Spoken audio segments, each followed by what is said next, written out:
નમસ્કાર મિત્રો, આપણે છેલ્લે મધ્યસ્થ પરમાણુ પાસે જ્યારે અબંધકારક ઇલેક્ટ્રોનના યુગ્મો હશે તો એવી પરિસ્થિતિમાં અણુનો આકાર કેવો હોય એના વિશેની આપણે વાત કરી હતી.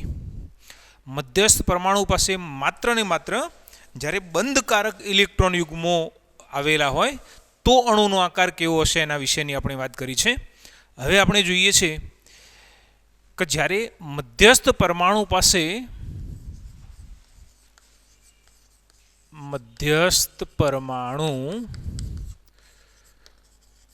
બંધકારક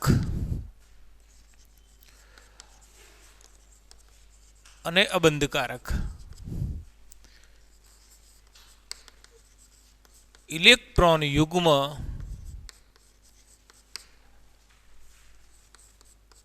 ધરાવતો હોય ત્યારે અણુનો આકાર, અહીંયા લખું છું અણુનો આકાર, બાકી આપણે અહીંયા જે જોઈશું એના અંદર ઇલેક્ટ્રોન યુગ્મોની ગોઠવણીનો આકાર, અણુનો આકાર, એનું ઉદાહરણ અને સાથે સાથે એની અંદર બંધ કોણ કેટલો હશે, આપણે આ બધા મુદ્દાઓની ચર્ચા કરીશું. આપણે એનું કોષ્ટક જોઈએ એટલે તમને થોડોક વધારે ખ્યાલ આવશે. સૌથી પહેલું કોલમ બનાવીએ અણુના પ્રકારનું.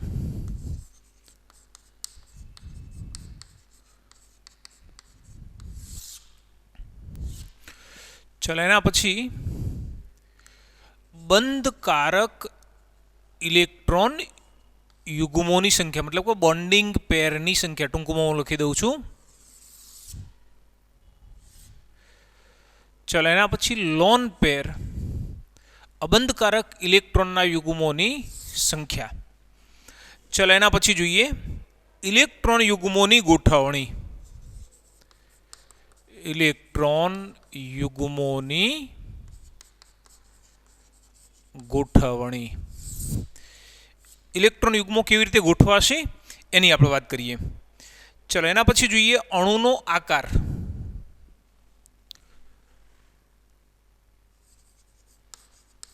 અણુનો આકાર મતલબ કે જ્યારે આપણે અણુનો આકાર લઈશું તો એના અંદર શું જોઈશું, તો એમાં માત્ર ને માત્ર જે બંધકારક ઇલેક્ટ્રોનના યુગ્મો છે એના આધારે જે અણુનો આકાર બને છે એના વિશેની આપણે વાત કરીશું. અને સૌથી છેલ્લે જોઈએ એના ઉદાહરણ.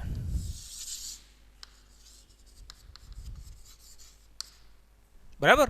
ચલો, સૌથી પહેલાં લઈએ આપણે AB2E પ્રકાર. AB2E પ્રકાર. મિત્રો યાદ રાખો કે આપણે જ્યારે અગાઉ અણુના પ્રકાર શીખ્યા તો એમાં AB2, AB3, AB4 બરાબર ને, આ રીતે આપણે અલગ અલગ પ્રકાર શીખ્યા હતા. તો આની અંદર બીને શું કહીએ છીએ તો બોન્ડિંગ પેર તરીકે ઓળખીએ છીએ, મતલબ કે બંધકારક ઇલેક્ટ્રોનના યુગ્મોની સંખ્યા બતાવીએ છીએ.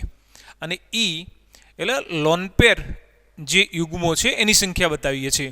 તો અહીંયા સ્પષ્ટ થઈ ગયું કે બંધકારક ઇલેક્ટ્રોન, આ યાદ રાખજો કે બંધકારક ઇલેક્ટ્રોન યુગ્મોની સંખ્યા છે. અને એ જ રીતે આ અબંધકારક ઇલેક્ટ્રોન યુગ્મોની સંખ્યા છે કેટલી, અહીંયા 2 અને આ 1. મતલબ કે કુલ ઇલેક્ટ્રોનના યુગ્મો એ કેટલા 3 છે, જે પૈકીના 2 બંધકારક અને 1 અબંધકારક છે. તો આપણે આ રીતે બતાવીશું A, B અને B. જ્યારે 3 યુગ્મોને ગોઠવવાના છે તો એ 3 યુગ્મો કેવી રીતે ગોઠવાશે, તો સમતલીય ત્રિકોણ આકારે ગોઠવાય છે. સમતલીય ત્રિકોણ આકારે ગોઠવાશે. બરાબર ને, મેં અગાઉ આકાર તમને બતાવેલો છે. આ મધ્યસ્થ પરમાણુ છે, એની આજુબાજુ 3 યુગ્મો ગોઠવવાના છે, જે પૈકીનું 1 અબંધકારક છે અને 2 એ બંધકારક છે. તો આ 3 યુગ્મોને જ્યારે આપણે ગોઠવીશું તો એ સમતલીય ત્રિકોણ આકારે ગોઠવાશે. ચલો, હવે અણુનો આકાર કેવો થશે. મિત્રો યાદ રાખો કે જ્યારે આપણે અણુનો આકાર લઈએ છીએ, બહુ મહત્વની બાબત કે જ્યારે તમે અણુનો આકાર લો છો ત્યારે અહીંયા અબંધકારક ઇલેક્ટ્રોન યુગ્મના આકારની અંદર ગણતરીમાં લેવાનો નથી. એટલે આપણે આ રીતે લઈએ A, B આ અબંધકારક ઇલેક્ટ્રોનનું યુગ્મ, મતલબ કે તમારે આને ગણતરીમાં નહીં લેવાનું, બરાબર છે. જો તમે આને ગણતરીમાં નથી લેતા તો આ આકાર કેવો થયો? જો એકચ્યુઅલી આ રીતે હતું એ બી બી અને અહીં આગળ એક અબંધકારક ઇલેક્ટ્રોનનું યુગ્મ. અત્યારે તો આકાર સમતલીય ત્રિકોણ છે, બરાબર, પણ જ્યારે તમે આને કાઢી નાખશો તો હવે જે આકાર છે એ કેવો? વળેલો આકાર થયો, અર્થાત કોણીય આકાર કહેવાય, અથવા આપણે એને વી આકાર અથવા વી શેપ તરીકે પણ ઓળખીએ છીએ. તમને એમ થાય કે અહીંયા કંઈ વી જેવું તો દેખાતું જ નથી. એકચ્યુઅલી જો તમે આ રીતે લખ્યું હોત તો આ વી જેવો શેપ થયો, બરાબર. એટલે આપણે આનો વી શેપ તરીકે પણ ઓળખીએ છીએ. અહીંયા ઉલટો વી આવું ના લખતા હો, વી શેપ જ કહેવાનું આને, બરાબર. તો આ જે આકાર છે કેવો? વળેલો અથવા બેન્ડ અથવા વી આકાર, બરાબર. ચલો આના ઉદાહરણ તરીકે આપણે શું બતાવીશું? તો O3 ઓઝોન, O2, બરાબર. મિત્રો યાદ રાખો કે આપણે જાણીએ છીએ ઓઝોનની અંદર આ રીતે લઈએ છીએ, સોરી, એક જગ્યાએ ડબલ બોન્ડ તો બીજી જગ્યાએ સિંગલ બોન્ડ, અને એક લોન પેર લઈએ છીએ, બરાબર. સોરી, અહીંયા SO2 O2 નહીં, સલ્ફર ડાયોક્સાઇડ. તો સેમ એના જેવું જ S double bond O O અને અહીં આગળ એક લોન પેર. હવે તમને એમ થાય કે આપણે તો અહીંયા એક જ બંધ બતાવ્યો છે, અહીંયા એક બંધ બતાવ્યો છે, અને અહીંયા આગળ તો ડબલ બોન્ડ છે, બરાબર. તો યાદ રાખો કે આપણે અગાઉ બતાવેલું છે VSEPR સિદ્ધાંતની અંદર એવું કહેલું છે કે દ્વિબંધને એકલ બંધ તરીકે ગણવામાં આવે છે. ભલે અહીંયા બે બંધ બનતા હોય પણ આપણે જે રજૂઆત કરીએ છીએ એના અંદર એક જ બંધ છે એવું આપણે દર્શાવીશું, બરાબર છે. ચલો એનાથી આગળ જોઈએ. અહીંયા આની અંદર બંધ કોણ કેટલો હશે? તો એનો બંધ કોણ છે 119.5 અંશ. આમ તો ખરેખર જ્યારે સમતલીય ત્રિકોણ રચના હોય તો આ બંધ કોણ કેટલો હોવો જોઈએ? 120 અંશ. આ પણ 120 અંશ, આ પણ 120 અંશ હોવો જોઈએ. પણ તમે જાણો છો આપણે VSEPR સિદ્ધાંતમાં પણ બતાવ્યું કે આ લોન પેર અને બોન્ડિંગ પેર વચ્ચેનું અપાકર્ષણ થોડુંક વધારે હોય છે. સેમ જ રીતે આ બેના વચ્ચેનું અપાકર્ષણ વધારે હોય છે, જ્યારે આ બંને બોન્ડિંગ પેર વચ્ચેનું જે અપાકર્ષણ છે થોડુંક ઓછું હોય છે. એટલે આ બેના વચ્ચે અપાકર્ષણ થતું હોય, આ બેના વચ્ચે અપાકર્ષણ થતું હોય તો એ અપાકર્ષણથી બચવા માટે આ બંને શું કરશે? એક સહેજ અંદર આવશે, અને જો નજીક આવે તો આ જે ખૂણો છે એ કેટલો થાય? 120ના બદલે 119.5 અંશ જેટલો થાય છે, બરાબર.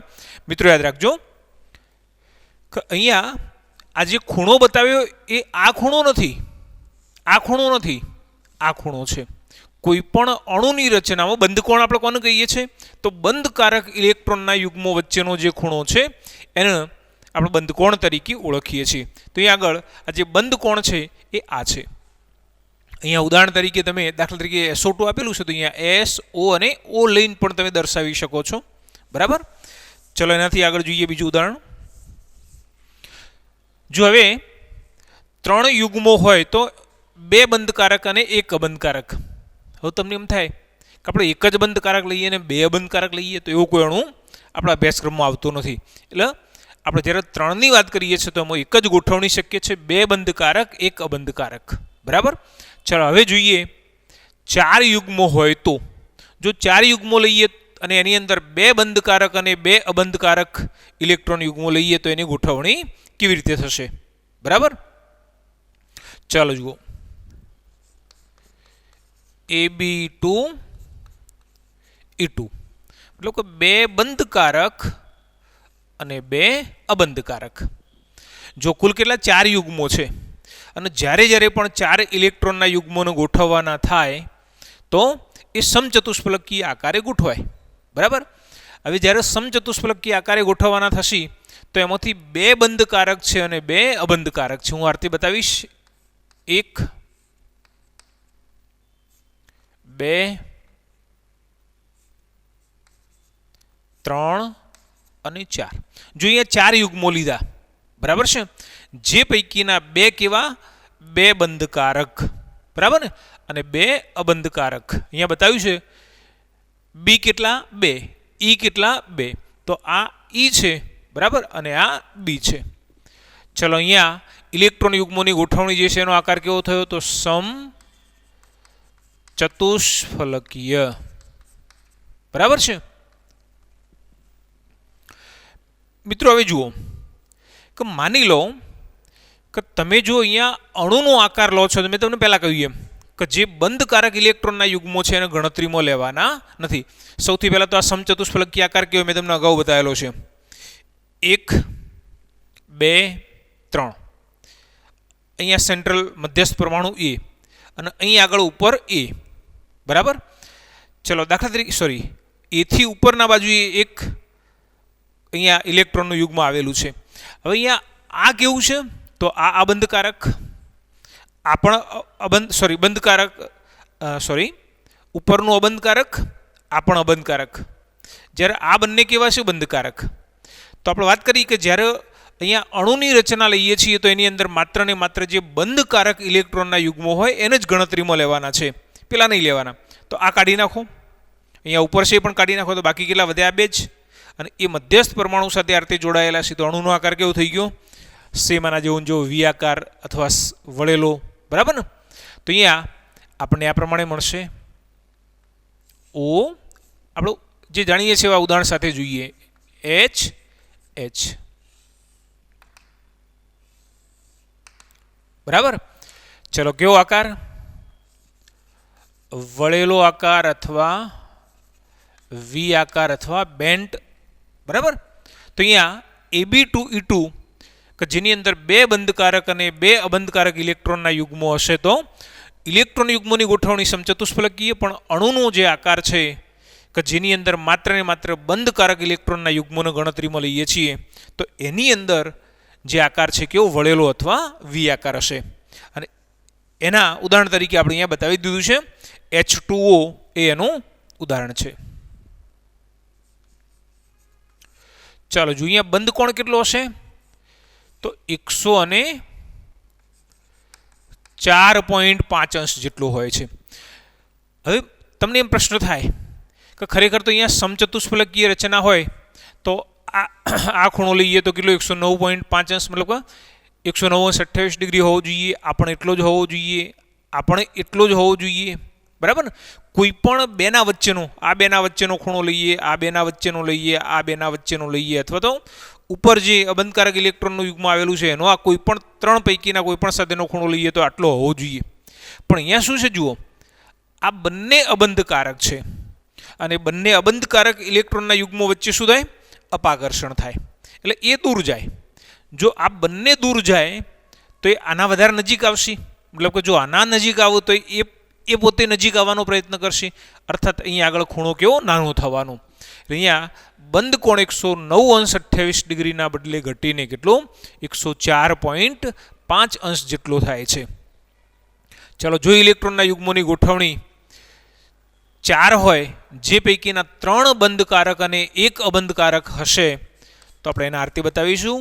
Ab3E અર્થાત 3 બંધકારક 1 અબંધકારક. બરાબર મિત્રો. જો અહીંયા 4 ઇલેક્ટ્રોનના યુગ્મો જ્યારે ગોઠવીએ તો આપણે કેવી રીતે ગોઠવીશું, જો આ રીતે ગોઠવીશું A B B અને B.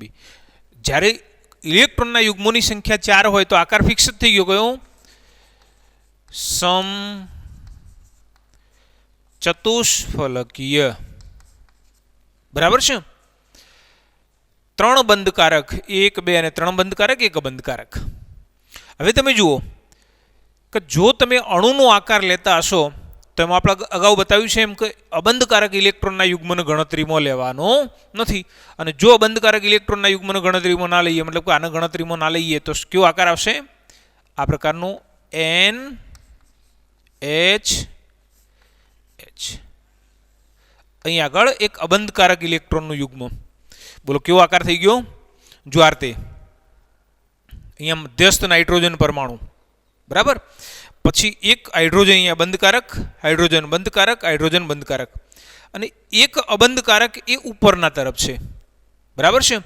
હવે આપણે આને ગણતરીમાં નથી લેતા તો આ કેવો આકાર કહેવાય પિરામિડ આકાર કહેવાય.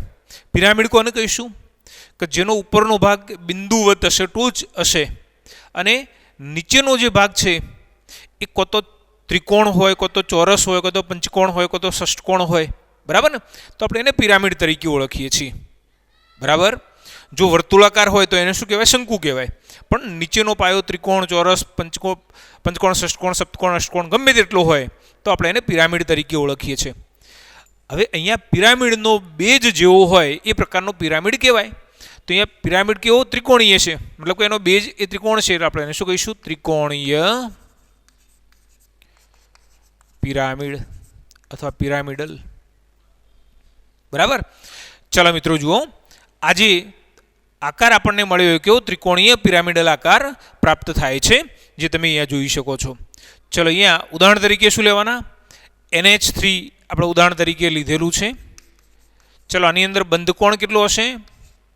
107 અંશ જેટલો મળે છે. બંધકોણ એ 109 અંશ 28 ડિગ્રીના બદલે ઘટીને એ કેટલો? 107 અંશ જેટલો થાય છે. જો અહીંયા એક અબંધકારક ઇલેક્ટ્રોનનું યુગ્મ છે. આ અબંધકારક ઇલેક્ટ્રોનનું યુગ્મ આની સાથે અપાકર્ષણ કરતું હશે, આની સાથે અપાકર્ષણ ધરાવતું હશે, આની સાથે પણ અપાકર્ષણ ધરાવતું હશે. આ બેના વચ્ચે અપાકર્ષણ થાય પણ કેવું? ઓછું. આપણે VSEPR સિદ્ધાંતમાં શીખ્યા છીએ. બરાબર. તો અહીં આગળ જે અપાકર્ષણ છે ઓછું, આ બેના વચ્ચેનું અપાકર્ષણ ઓછું, આ બેના વચ્ચેનું અપાકર્ષણ ઓછું, પણ આનું આ ત્રણના સાથેનું અપાકર્ષણ વધારે. એટલે આ ત્રણે ત્રણ થોડીક અંદર આવશે. મતલબ કે આ રીતે હતી. બરાબર. પણ જ્યારે અહીંયા અબંધકારક ઇલેક્ટ્રોનનો યુગ્મ આવ્યો એટલે આ શું કરે? થોડુંક આમ અંદર આવશે. બરાબર. આ પણ થોડુંક અંદર આવશે. એ જ રીતે આ પણ થોડુંક અંદર આવશે. પરિણામે શું થાય?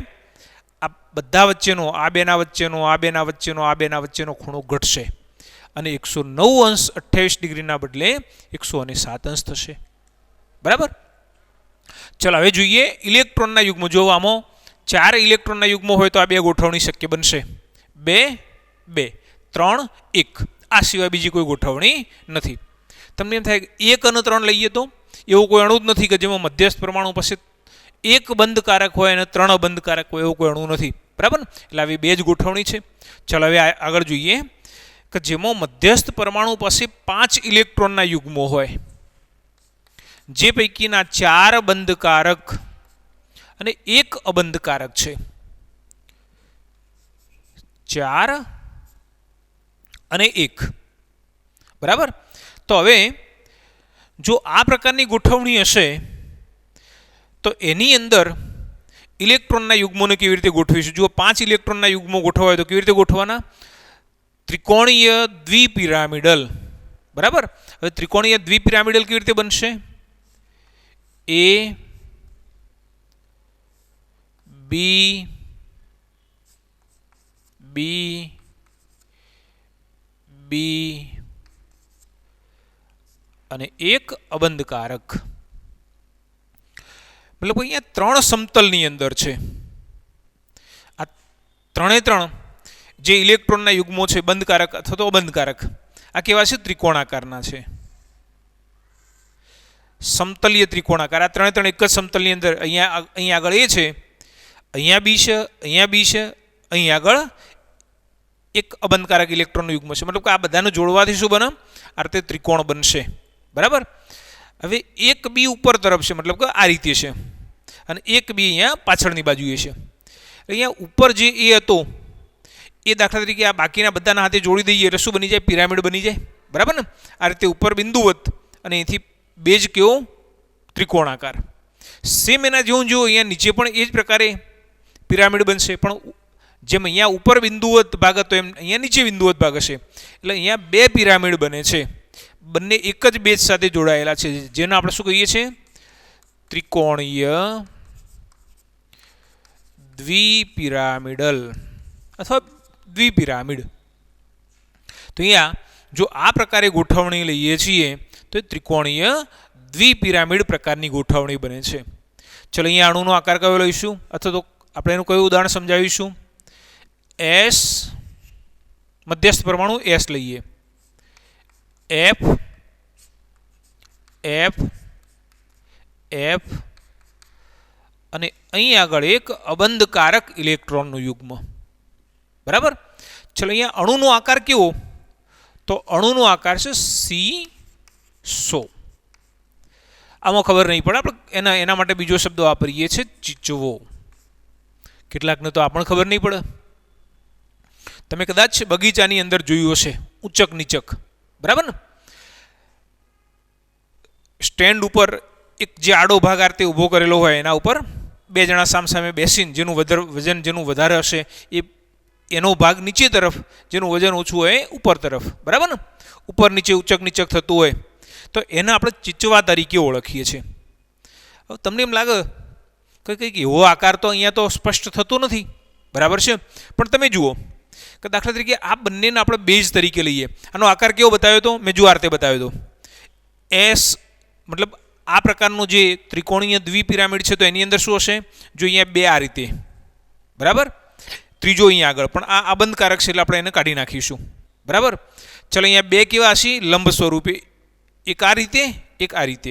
હવે એવું વિચારો કે તમે આનો પાયો બનાવી દો, બેઝ બનાવી દો, તો એક ભાગ આ બાજુ આવશે, બીજો ભાગ અહીંયા પાછળ આવશે. એક જણને અહીંયા સામે બેસી જવાનું, બીજાને અહીંયા બેસી જવાનું. એટલે આ બેઝ તરીકે જે જમીનના અંદર જે ખૂંપેલો ભાગ છે એ આ હશે, બરાબર? જ્યારે અહીં આગળ આ જે ભાગ છે એક સામેની તરફ, એક પાછળની બાજુએ, તો આ ભાગ ઉપર નીચે, મતલબ કે આ રીતે ઉપર નીચે થતો હશે, બરાબર? એટલે તમે અહીંયા જુઓ આ કેવો ચીચવા અથવા તો સીસો જેવો આકાર છે. આના ઉદાહરણ તરીકે આપણે શું બતાવ્યું? SF4, બરાબર? હવે અહીંયા બંધ કોણ કેટલો? અહીંયા બે પ્રકારના બંધ કોણ છે, બરાબર? આમ તો બંધ કોણ હવે દર્શાવેલા નથી. જો અહીંયા આ બંધ કોણ કેટલો? 120, આ બેના વચ્ચેનો 120, આ બેના વચ્ચેનો 120. મતલબ કે જે સમતલીય ત્રિકોણ આકારે છે એનો બંધ કોણ કેટલો? 120 અંશનો, બરાબર? પણ આનો આની સાથેનો ખૂણો કેટલો? 90 અંશનો, બરાબર? કારણ કે આ સમતલમાં છે, જ્યારે આ એને લંબ સમતલમાં છે એટલે 90 અંશનો. પણ અહીંયા અબંધકારક ઇલેક્ટ્રોનના યુગ્મોની હાજરીના કારણે આ જે ખૂણો છે એ ઘટે છે, બરાબર? ચલો હવે એક બીજી વાત, આપણે અહીંયા પુસ્તકના અંદર એનો ઉલ્લેખ છે પણ પેમ્ફલેટમાં આપણે એને બતાવ્યું નથી. અહીંયા આજે ઇલેક્ટ્રોનનું યુગ્મ, અબંધકારક ઇલેક્ટ્રોનનું યુગ્મ જે અહીંયા લીધું, મતલબ કે જો અહીંયા આ 3 સમતલની અંદર છે અને 2 લંબ સમતલની અંદર છે, કદાચ આપણે આવું લઈએ તો, જો અહીંયા આ રીતે લઈએ, S F F F અને F. ઇલેક્ટ્રોનના યુગ્મો તો 4 જ બતાવી, ખાલી એની ગોઠવણી બીજી દિશામાં બતાવી છે, બરાબર? તો આ બંનેમાંથી આ રીતે બંધારણ ના લઈ શકાય, બરાબર ને? આપણે અહીંયા આ બતાવ્યું, કોઈ એમ કે ભાઈ મારે તો આવું જ બંધારણ લેવું છે, બરાબર? તો આપણે આ જ બંધારણની પસંદગી કરીએ છીએ. કેમ? કારણ કે આની સ્થિરતા વધુ હોય છે. જેની સ્થિરતા વધુ હોય એ બંધારણ આપણે રજૂ કરીએ છીએ, તો એવું બંધારણ વાસ્તવમાં અસ્તિત્વ ધરાવે છે. તમે જુઓ કે માની લો કે આ જે ઇલેક્ટ્રોનનું યુગ્મ છે, આ જે ઇલેક્ટ્રોનનું યુગ્મ છે એના વધુ નજીકમાં નજીક કેટલા? આ 2 પરમાણુ છે. ખ્યાલ આવે છે ને? અહીંયા એના વધુ નજીકમાં નજીક કેટલા? 2 પરમાણુઓ છે. જો આ સમતલીય રચના છે, આ જે 3 લીધા 1 2 અને 3, તો એ સમતલીય રચના છે. તો અહીંથી આની સાથે આ કેટલો? 120 અંશનો ખૂણો બતાવે છે. મતલબ કે અહીંથી આમ 120 અંશનો ખૂણો બને છે. આ પણ 120 અંશનો ખૂણો બને છે. પણ અહીંયા આ કેટલો? 90 અંશનો ખૂણો બને છે. એટલે આ વધારે નજીક હશે. એ જ રીતે આ પણ વધારે નજીક હશે. એટલે આમાં 2 નજીક છે. જો કદાચ તમે અહીંયા ઇલેક્ટ્રોનનું યુગ્મ લો છો તો 1 2 અને 3ના નજીક આવશે. મતલબ કે આમાં વિકૃતિ વધારે આવશે આની અંદર, જ્યારે આની અંદર વિકૃતિ ઓછી આવશે. વિકૃતિ આવશે ખરી, પણ આમાં ઓછી આવશે, જ્યારે આની અંદર વધારે આવશે. તો આ અણુ એ આ પ્રકારે વધુ સ્થાયી હોય છે, એટલે આપણે સ્થાયી બંધારણ તરીકે આપણે આની રજૂઆત કરીએ છીએ અથવા આને દર્શાવીએ છીએ, બરાબર? ચલો એનાથી આગળ જોઈએ. જો ઇલેક્ટ્રોન યુગ્મોની સંખ્યા 5 હોય, જે પૈકીના 3 બંધકારક અને 2 અબંધકારક હોય, તો જે અણુ આકાર છે અથવા તો અણુનો પ્રકાર છે કેવો આવો થશે? Ab3E2. 3 બંધકારક 2 અબંધકારક, બરાબર? જો આ રીતે બતાવીશું, મૂળ 5 ઇલેક્ટ્રોનના યુગ્મો છે એટલે આકાર તો કેવો? ત્રિકોણીય દ્વિપિરામિડ જ થશે, બરાબર ને? ત્રિકોણ સેમ એનું એ ત્રિકોણીય દ્વિપિરામિડ. હવે આપણે કેવી રીતે બતાવીશું? આ રીતે બતાવીશું. એ બી બી બી આ રીતે સેમ આકાર એનું એ જ ત્રિકોણીય દ્વિપિરામિડલ. બરાબર. હવે આ બીને ધારો કે તમે આની સાથે આની સાથે આની સાથે આની સાથે જોડી કાઢો તો એક્ઝેક્ટ તમને આ રીતે પિરામિડ જેવો આકાર રચાશે. બરાબર. જો આ એની ટોચ અને આ ત્રિકોણ આકાર બેઝ એટલે પિરામિડ બની ગયો. એક પિરામિડ ઉપર તરફ હશે અને બીજો પિરામિડ કઈ બાજુ? નીચેની તરફ હશે. બરાબર. અને એટલા માટે આપણે એને શું કહેવાના? ત્રિકોણીય દ્વિપિરામિડ તરીકે ઓળખીએ છીએ. બરાબર. ચલો અહીંયા આકાર તો ત્રિકોણીય દ્વિપિરામિડ બતાવી દીધો, પણ જ્યારે તમે અણુનો આકાર લેશો ત્યારે તમારે શું કરવાનું? આ બંનેને નહીં લેવાના. બરાબર. અને જ્યારે તમે આ બંનેને નહીં લેશો તો કેવો? માત્ર આ પ્રમાણે જ મળશે. Cl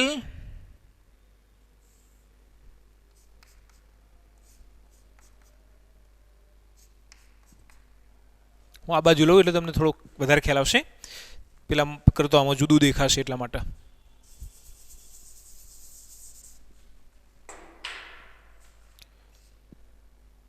Cl F F અને F. ClF3 કેવો? એક્ઝેક્ટ તમને ટી જેવો આકાર દેખાય છે. બરાબર. ClF3 આપણે એના ઉદાહરણ તરીકે દર્શાવીએ છીએ. બરાબર. ચલો હવે તમે જુઓ કે અહીંયા કે મને ટી આકાર કયો? મિત્રો જો અહીંયા મેં તમને પહેલાં કહ્યું કે 1, 2 અને 3 જે સમતલીય ત્રિકોણ આકારે છે. બરાબર. મતલબ કે આ સમતલની અંદર દાખલા તરીકે આ 3 ઇલેક્ટ્રોનના યુગ્મો છે, જે પૈકીના આ બે કેવા? અબંધકારક છે. એટલે એ બેને કાઢી નાખો તો હવે અહીંયા આ કેવા બાકી વધ્યા? એક જ બાકી વધ્યું, જે ધારો કે આ રીતે હશે. બરાબર. હવે આ બંને કેવી રીતે હશે? તો એનું લંબ સ્વરૂપે છે, અહીંયા અને અહીંયા આગળ. બરાબર છે. ચલો તો અહીંયા આકાર કેવો થવાનો? જો આ બાજુએ આપણે એક ઇલેક્ટ્રોનનું યુગ્મ લઈએ અને આ બાજુ પણ એક ઇલેક્ટ્રોનનું યુગ્મ લઈએ, અહીંયા તો આપેલું જ છે, તો આ કેવો? ટી આકાર થયો. બરાબર. અને એટલા માટે આપણે અણુનો આકાર કેવો લીધો છે? ટી આકાર લીધો છે. એના ઉદાહરણ તરીકે શું લીધું? ClF3. બરાબર. તમે વધારે ક્લેરિફિકેશન પણ કરી શકશો. દાખલા તરીકે ક્લોરીનના સંયોજકતા ઇલેક્ટ્રોન કેટલા? 7. બરાબર છે. ચલો 7 ઇલેક્ટ્રોન હોય તો આ રીતે બતાવીશું. 1, 2, 3, 4, 5, 6 અને 7. ચલો અહીંયા એક ફ્લોરીન ભાગીદારી કરશે, બીજો ફ્લોરીન ભાગીદારી કરશે, ત્રીજો ફ્લોરીન ભાગીદારી કરશે. બરાબર છે. અહીંયા આ બોન્ડિંગ પેર બની, આ બોન્ડિંગ પેર બની, આ બોન્ડિંગ પેર બની, પણ આ જે બન્યા કેવા? લોન પેર બન્યા. બરાબર ને? એટલે આ પ્રકારનું અણુ થયું. ચલો હવે પ્રશ્ન એ થાય કે અહીંયા આપણે આ રીતે જ એની ગોઠવણી કરી શકીએ કે એ સિવાય બીજી પણ કોઈ ગોઠવણી શક્ય બને? જેમ આની અંદર જોયું ને આપણે કે દાખલા તરીકે આની તમે ગોઠવણી કરતા હતા તો અહીંયા બીજી પણ ગોઠવણી શક્ય બનતી હતી, પણ સ્થિરતા જેની વધુ હોય આપણે અહીંયા બતાવીએ છીએ. જો અહીંયા તમે શું કર્યું? બે બોન્ડિંગ પેર કયો લીધા? સમતલની અંદર લીધા. બરાબર. હવે કદાચ તમે એવું કરો તો એક અહીં આગળ, એક આની અંદર આ રીતે પણ લઈ શકો. એક ગોઠવણી આવી પણ થાય. બરાબર છે.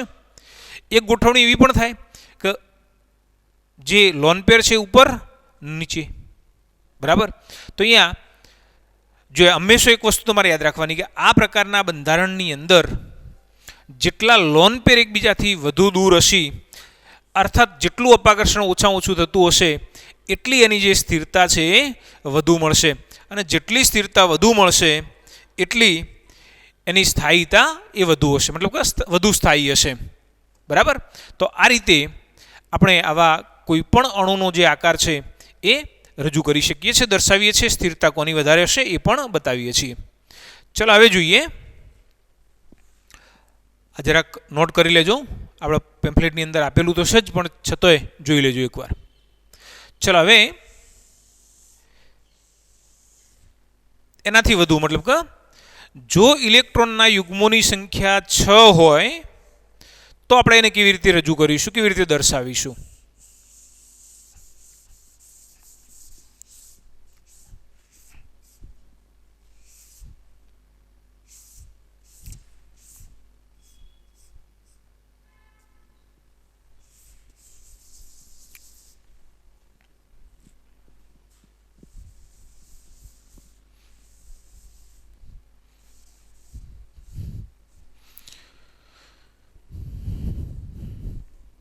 જો મિત્રો, ઇલેક્ટ્રોનના યુગ્મોની સંખ્યા 6 હોય, AB5E, તો અહીંયા બે પ્રકારની ગોઠવણી છે, 5 અને 1, મતલબ કે 5 બંધકારક અને 1 અબંધકારક. બીજી ગોઠવણી એવી હશે કે 4 બંધકારક અને 2 અબંધકારક. બરાબર? તો અહીંયા આપણે એની હાથે હાથે બીજું પણ જોતા જઈએ, AB4E2. ચાલો હવે તમે જુઓ કે અહીંયા 5 અને 1 એટલે ટોટલી 6 ઇલેક્ટ્રોનના યુગ્મો છે. તો 6 ઇલેક્ટ્રોનના યુગ્મોનું ગોઠવવાના કેવી રીતે? હંમેશા VSEPR સિદ્ધાંતમાં એવું બતાવવામાં આવેલું છે કે ઇલેક્ટ્રોનના યુગ્મોને અવકાશમાં એવી રીતે ગોઠવવામાં આવે છે કે જેથી કરીને એમના વચ્ચેનું અંતર મહત્તમ અને અપાકર્ષણ ન્યૂનતમ થાય. તો કેવી રીતે ગોઠવવાના? આ રીતે 4 સમતલની અંદર ચોરસ આકારે અને 2 એના લંબ સમતલની અંદર. બરાબર? આપણે આ રીતે ગોઠવીએ છીએ. હવે જો આ રીતે આપણે ઇલેક્ટ્રોનના યુગ્મોને ગોઠવીએ તો એ અષ્ટફલકીય રચના તરીકે ઓળખાશે. અહીંયા કેટલા ગોઠવવાના છે? 5 અને 1. બરાબર ને? એટલે આપણે આ રીતે ગોઠવીશું, A,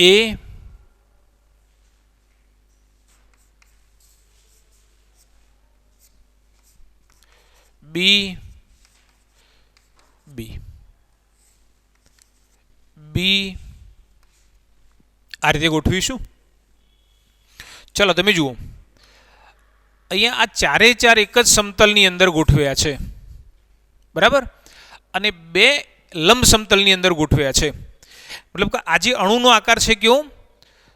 ચોરસ દ્વિપિરામિડ, અથવા આપણે એના માટે બીજો એક શબ્દ વાપરીએ છીએ, અષ્ટફલક. તમે દાખલા તરીકે આ બીને આ રીતે જોડ્યા, જો આ એક ફલક થયું, એક બાજુ થઈ, કેવી ત્રિકોણાકાર બાજુ છે. અહીંયા દાખલા તરીકે અહીંયા આગળ બી હશે. બરાબર? હવે આ બીને અહીંયા ચોરસ છે, આ રીતે ચોરસ છે. બરાબર? તો આ બીને અહીંયા આગળ અને અહીંયા આગળ જોડી દઈએ એટલે શું બની ગયું? આ એક ત્રિકોણ બની ગયો, એક ફલક થયું. સેમ એ જ રીતે અહીંયા બીજું એક ફલક થશે.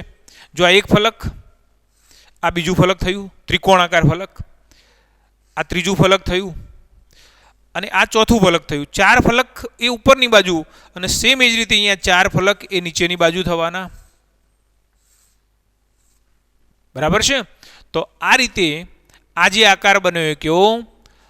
અષ્ટફલકીય આકાર છે. બરાબર છે? આ જે અણુ આપણે અહીંયા દર્શાવ્યો છે કેવો?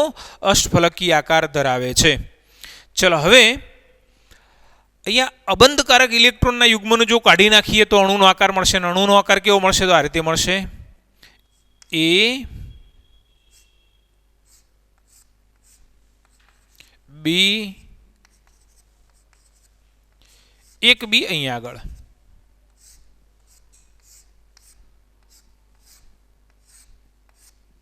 ચાલો મિત્રો, કેવો આકાર કહેવાય? નીચેનો આપણે જે અહીંયા આગળ અબંધકારક ઇલેક્ટ્રોનનું યુગ્મ હતું એને કાઢી નાખ્યું. ચલો એને કાઢી નાખો તો પેલા ઉપર જે 4 છે એ તો કેવી રીતે સમતલમાં જ ગોઠવાયેલા છે, આ રીતે. એટલે ચોરસ આકાર એક જ ખાલી એની ઉપર જ ગોઠવાયેલો છે. મતલબ કે 4 એક જ સમતલમાં. બરાબર છે? એક બરાબર સેન્ટરમાં વચ્ચે. હવે એ વચ્ચેવાળાને પેલા 4 સાથે જોડતા જઈએ તો શું બની જવાનું? પિરામિડ બનવાનું. કેવો પિરામિડ બનવાનું? તો ચોરસ પિરામિડ બનવાનું. બરાબર છે? એટલે આપણે અહીંયા એનો આકાર શું લખીશું? સમતલીય ચોરસ પિરામિડ અથવા ચોરસ પિરામિડ. બરાબર? તો આ રીતે જેનો આકાર બને છે એ કેવો? ચોરસ પિરામિડ. હવે એના ઉદાહરણ તરીકે આપણે શું શું લઈ શકીએ? તો BRF5, BrF5 બરાબર,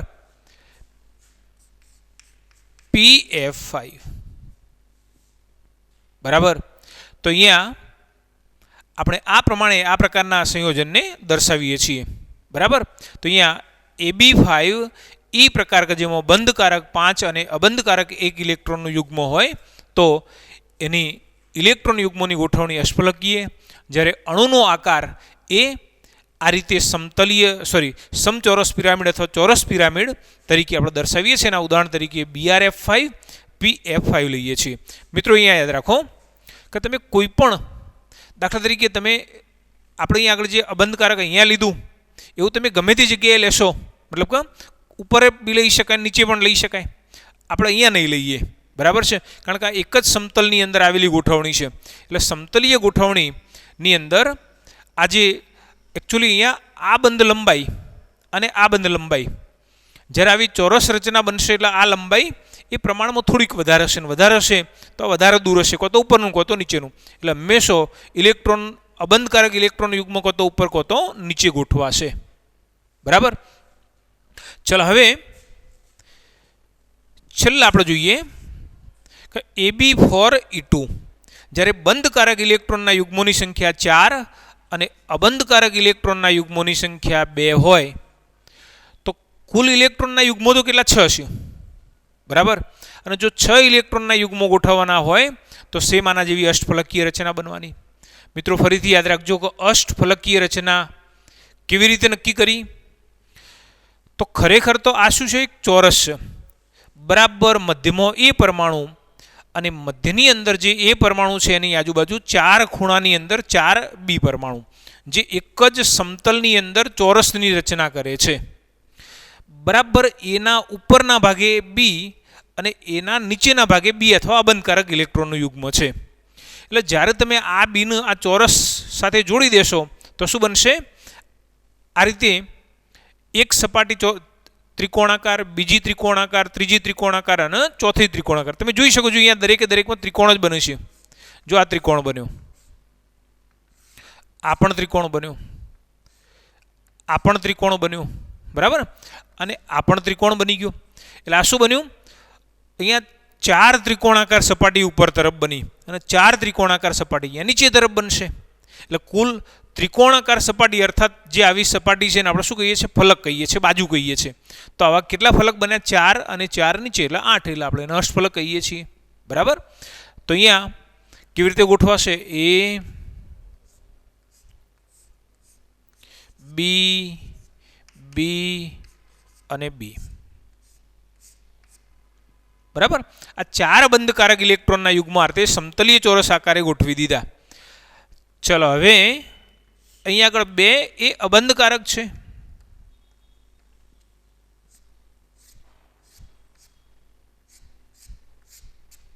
આ રીતે તો આકાર તો એનો જ રહેશે, કેવો અષ્ટફલકીય આકાર બરાબર.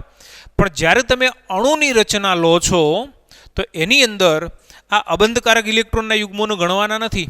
ચલો અબંધકારક ઇલેક્ટ્રોનના યુગ્મોને ના ગણો એટલે શું બાકી વધશે, આવું જ બાકી વધશે.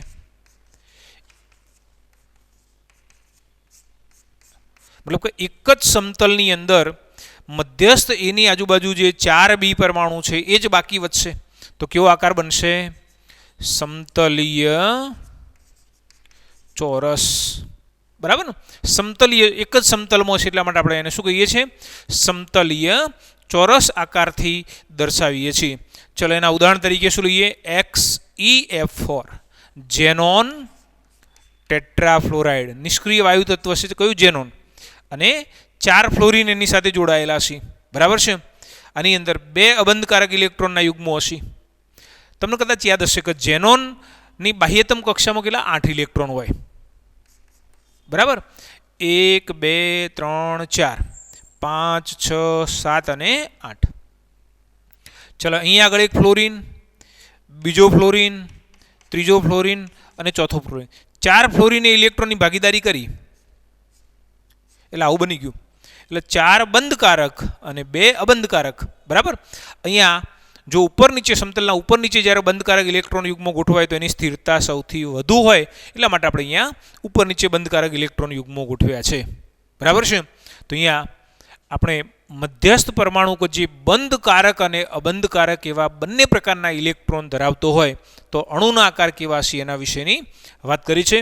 બહુ તમને વિગતથી સમજાવવાનો પ્રયત્ન કર્યો છે. હું માનું છું કે આમાં કોઈ પ્રશ્ન હશે નહીં, અને હોય તો ધ્યાન દોરજો, નોટ કરી લેજો.